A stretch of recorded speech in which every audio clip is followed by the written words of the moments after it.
የሰማይ ወፎች የማይዘሩ ከሆነ የሰማይ ወፎች የማያጭዱ ከሆነ የሰማይ አምላክ ይመግባቸዋል። ለምን? እንዴት ነው የሚመግባቸው? የሰማይ አምላክ ታያችሁት። የሰማይ አምላክ የሚመግባቸው እነርሱ የመብረር አቅማቸውን ተጠቅመው ሲበሩ እግዚአብሔር ምን ያደርጋቸዋል? ዘሩ ያዳለበት እንዲሄዱ ያደርጋቸዋል። በደንብ ተመልከቱ። አንድ ትልቅ ምስጢር አለ።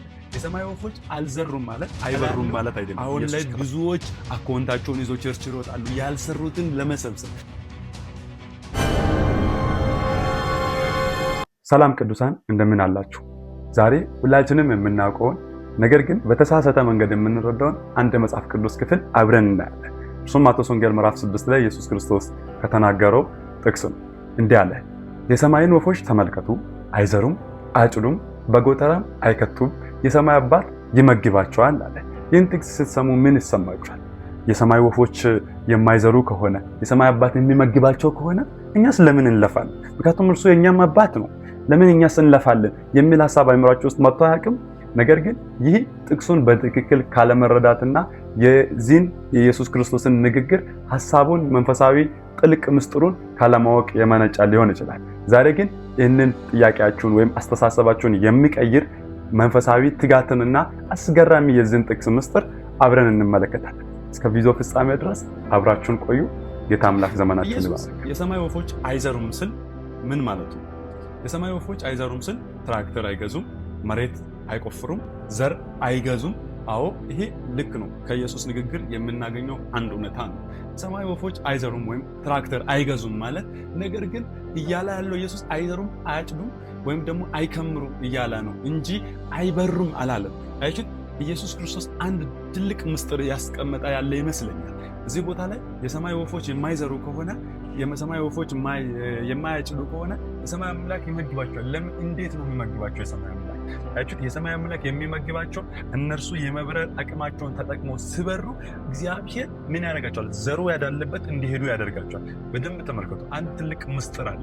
የሰማይ ወፎች አልዘሩም ማለት አይበሩም ማለት አይደለም። ኢየሱስ ከተናገራቸው ንግግሮች ውስጥ በደንብ እንድታውቁት የምፈልገው እሱን ነው እና ኢየሱስ ክርስቶስ እያስተማረ ያለው ስንፍናን አይደለም። ስንፍናን ሳይሆን ጭንቀትን ማስወገድን ስለሆነ እዚች ቦታ ላይ አንድ ነገር አለ። ወፎች ስለ ነገ በፍጹም አይጨነቁም።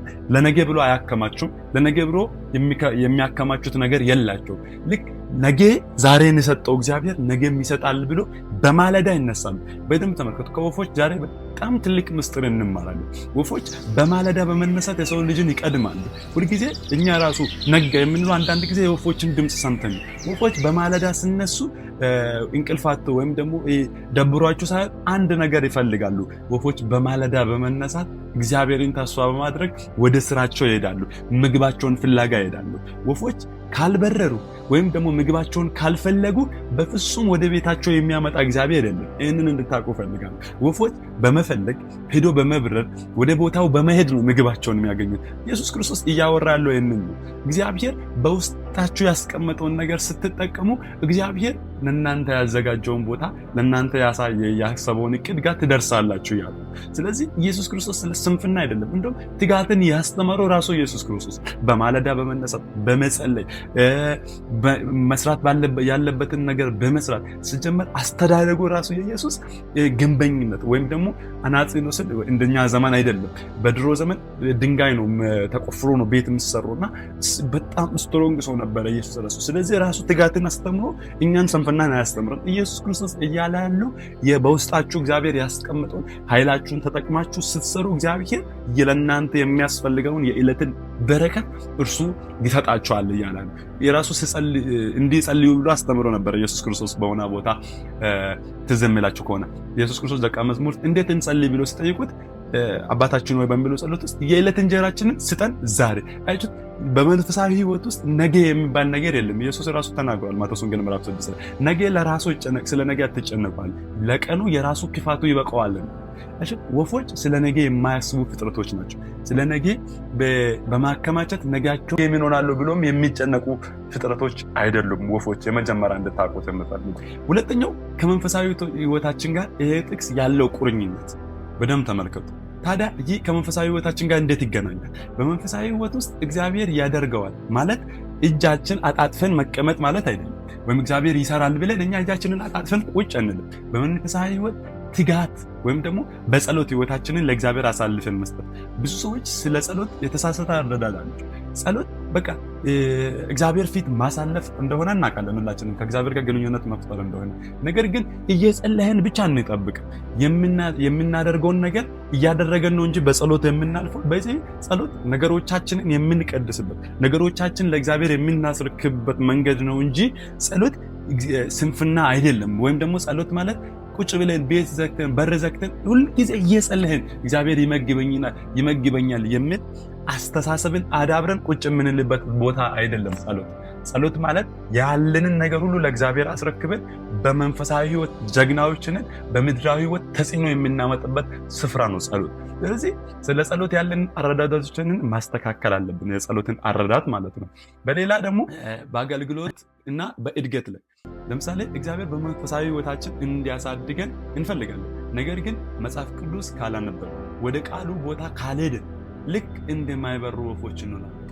ብዙዎች በመንፈሳዊ ህይወት ማደግ ይፈልጋሉ። ብዙዎች በመንፈሳዊ ዓለም ላይ ተጽዕኖ ማምጣት ይፈልጋሉ። ነገር ግን ቃሉ ወዳለበት ማምጣት አይፈልጉም። ቃሉን ማንበብ አይፈልጉም። ወደ እግዚአብሔር ወዳለበት ስፍራ መሄድ አይፈልጉም። ስለዚህ እነዚህ ማለት ያልበረሩ ልክ ደግሞ ሰፈር ቁጭ ብሎ ምግብ የሚጠብቁ እንደ ወፎች ማለት ነው። ስለዚህ መጽሐፍ ቅዱስን ማሰብ፣ ማየት፣ ማንበብ፣ ማሰላሰል የእግዚአብሔር ቃል ለኔ ምን ይላል ማለት እሱ ነው መንፈሳዊ አገልግሎት ላይ እድገትንና ተጽዕኖ እንድናመጣ የሚያደርጉ። ስለዚህ እንቅስቃሴ ያስፈልጋል ማለት ነውና ሌላኛው ደግሞ ጭንቀትንና ስብራትን ትተን በእምነት መብረር። ጭንቀትንና የስብራትን ወይም ደግሞ የዚች ምድር ተጽዕኖን ትተን በእምነት መብረር። በደንብ ተመልከቱ ወዳጆች፣ ወፎችን የዚች ምድር ግራቪቲ አይዛቸውም፣ ይበራሉ። ለምን? እነርሱ እግዚአብሔር በውስጣቸው ያስቀመጠው ነገር አለ። እግዚአብሔር ትንቢተ ኢሳይያስ ምዕራፍ 40 ላይ ሲናገር ስለ አማኝ ሲናገር አማኝን ልክ እንደ ዶሮ ወይም ደግሞ ምድር ላይ እንደሚርመሰመስ ነገሮች አይደለም የመሰለው። እግዚአብሔርን በእምነት የሚጠብቅ አለ እንደ ንስር ነው አለ። እሺ ለካ እግዚአብሔርን በእምነት መጠበቅ እንደ ንስር ያደርጋል። ምን ያደርጋል? ያ እንድንበረር ያደርጋል፣ ወይም እንዳንታክት ያደርጋል፣ በምድራዊ ግራቪቲ እንዳንያዝ ያደርጋል። ስለዚህ በደንብ እንድታውቁት የሚፈልገው ወፎችን ሲመስል እኛን ደግሞ ከዛ በኋላ ስለ እኛ ሲያወራ ኢየሱስ ክርስቶስ አንድ ምስጢር እየተናገረ ነው ማለት ነው። ኢየሱስ በምድራዊ ነገር አትያዙ ወይም አትጨነቁ፣ ያላችሁን ነገር ሁሉ ሰብስባችሁ ለጌታ አቅርቡ እያለ ጌታችን ኢየሱስ ክርስቶስ ትኩረታችንን እንድንቀይር ይፈልጋል። አትጨነቁ ስል አትስሩ ማለቱ ሳይሆን ስራችሁ ላይ እንጂ በጭንቀታችሁ ላይ አትደገፉ ማለት ነው። አትደገፉ። ጭንቀት የነገን ችግር አይቀንስም፣ ይልቁንም የዛሬን ጉልበታችንን ይበላዋል። ጭንቀት የነገን ችግር አይቀርፈውም፣ የዛሬን ጉልበታችንን ግን ይበላዋል። ወፎች አያረጁም፣ አይዘሩም። በጭንቀት ደግሞ ጊዜያቸውን አያጠፉም፣ ደግሞም አይታመሙም። ወፎች በጭንቀት ለምን? የዕለት ተግባራቸውን በታማኝነት ያከናውናሉ፣ ውጤቱን ለእግዚአብሔር ይተዋሉ። ስለዚህ ከኛ የሚጠበቀውን ነገር ለእግዚአብሔር ማስረከብ፣ ውጤቱን ግን ለጌታ መተው። ከኛ የሚጠበቀውን መስራት፣ ከኛ የሚጠበቀውን ትጋት ማድረግ፣ ከዛ ሰብስበን ለእግዚአብሔር መስጣት፣ ከዛ ውጤቱን ለጌታ መተውን የመሰለ ጥበብ የለም። ስለዚህ ዛሬ አንድ ትልቅ እውነት የምንረዳው ከዚህ ቦታ ምንድነው? እግዚአብሔር የኛን ስንፍና አይፈልግም። እግዚአብሔር በእኛ ትጋት ውስጥ የእርሱን ባርኮት ወደኛ ማምጣት ይፈልጋል።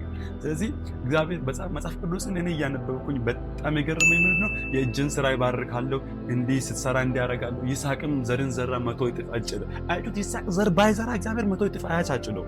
ስለዚህ ከኛ የሚጠበቀውን ነገር እናደርጋለን፣ እግዚአብሔር ከእርሱ ደግሞ የሚሰጠን ነገር አለ ማለት ነው። ስለዚህ በጣም ትልቅ ምስጢር ያለው በዚህ ቦታ ኢየሱስ ክርስቶስ እያለ ያለው አሁን ላይ ብዙዎች አካውንታቸውን ይዞ ቸርች ይሮጣሉ፣ ያልሰሩትን ለመሰብሰብ ብዙ ነገሮቻቸውን ይዞ የቸርች ብዙ ነገር አገኛለሁ ብሎ ቀኑን ሙሉ ቸርች የሚያሳልፉ በቃ ሳይሰሩ አካውንታቸው ላይ የሚገባው ሚራክል ምን የለም። እግዚአብሔር ሰነፍ ልጆች የሉትም፣ ስንፍናን የሚወድ አምላክ አይደለም።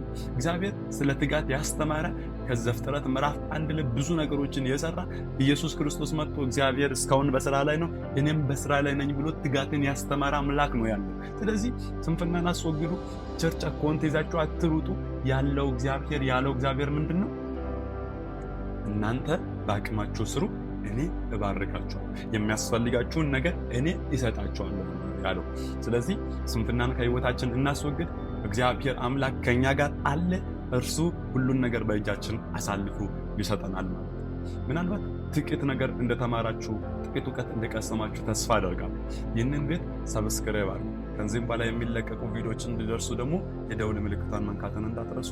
እወዳችኋለሁ። ተባረኩ። በቀጣይ ቪዲዮ እስከምንገናኝ ቸር ሰንብቱ።